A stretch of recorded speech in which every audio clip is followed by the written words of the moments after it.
I'm going to do something a little different today. I've got 7 different ideas for you guys to be using in your solos, kind of chordal ideas that I like to use.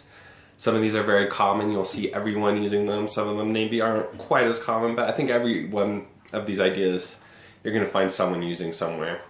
Nothing too groundbreaking, but really good spicy stuff that you should be using in your solos. The first idea, and this is something that you see all the time, is over dominant chords. You play in your solos this chord over your top. So like, for example, if you have a C7 there, you can play something like that. You can do all kinds of stuff with this chord.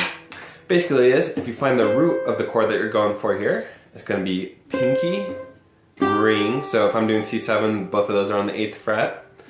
And then I'm going to bar the 7th fret all the way to string 5, and then my middle finger is going to go on string 4, fret 8.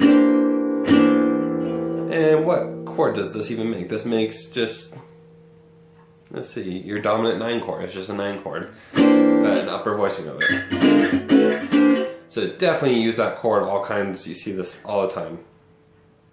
Second chord that you see all the time, this is very, very common, is this chord, and this is like the most flexible, wonderful chord ever. You can use it in so many situations.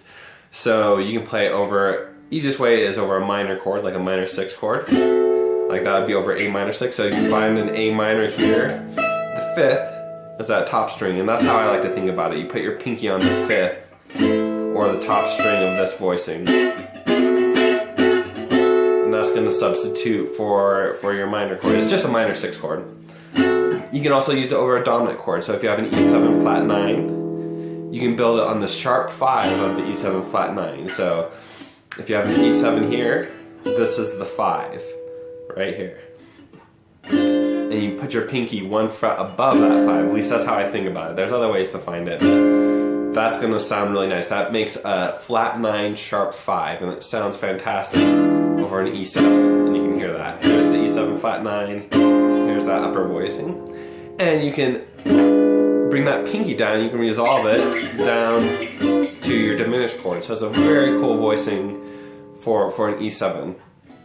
You can also, and this is a little more unusual, you can build it on the flat 5 of a minor chord when you're on the dominant chord. So if I'm on E7, like in minor swing, instead of building that there, I can build it right here on E flat, which is a little unusual because that's basically D sharp, you know, which is a big tension over the D that you find in E7. But it's a very cool way, very nice tension that you resolve just by going 1 fret above. You can also use that chord when you're just on A minor. You can just play that as a tension. It's just super tense. Everything's 1 fret off.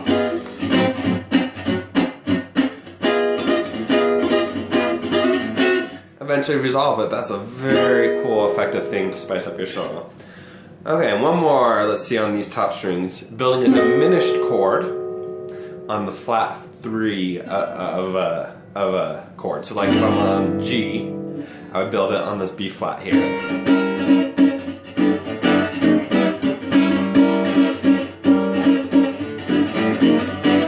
Very cool, tense sound, super bluesy. I really like to do that. You hear a lot of players doing that.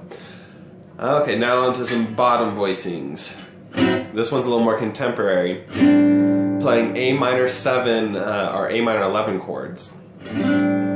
Which, if you know your A minor 7 here, like just going across fret 5, just skipping the 5th string, what you do is you're going to finger like this. So 605 with your middle finger, 405 with your ring finger, 305 with your pinky, and then your first finger comes down to that D on the 2nd string on 203.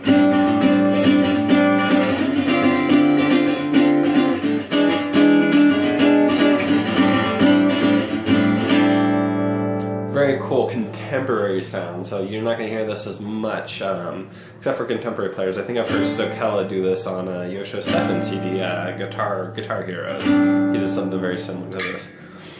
Okay, another contemporary idea. What do I have here? Oh, I love this voicing here.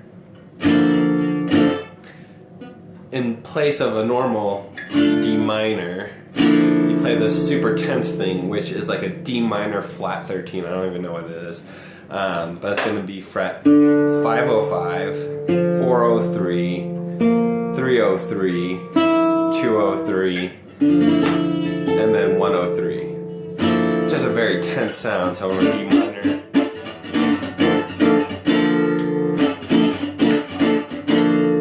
You gotta own that tension when you play stuff like this. You gotta let the audience know that you mean to play something that nasty and gnarly. Again, works great.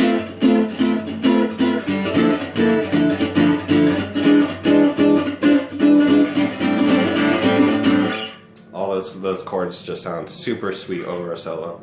And I think I got, what, one more? Two more maybe. This is an interior voicing. This is just a triad right here for a C major. If you think about this C major here,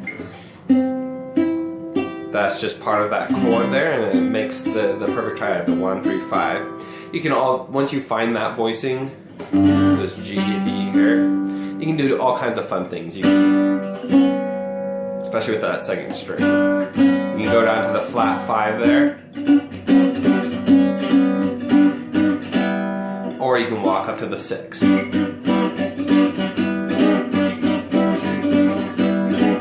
Both those are very cool things to do in a solo. And I got one more thing that I like to do, and this would be over like a 2-5-1 in a minor, so like F sharp half diminished to B7 to E minor. Starting on that F sharp, you can just change the voicing from having your first finger down here on this F sharp to bring it up to the C, and then you slide everything down but your pinky, and that creates the B7.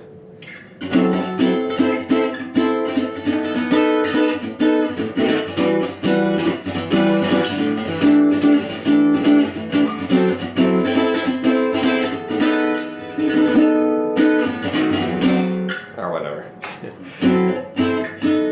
So I think those are 7 ideas, 7 chordal ideas that you can use. You can throw in, spice up your solo. Some of them again are very common, like those first 2. You should be using those. Everyone uses those. I mean, you're probably not playing gypsy jazz if you're not doing those.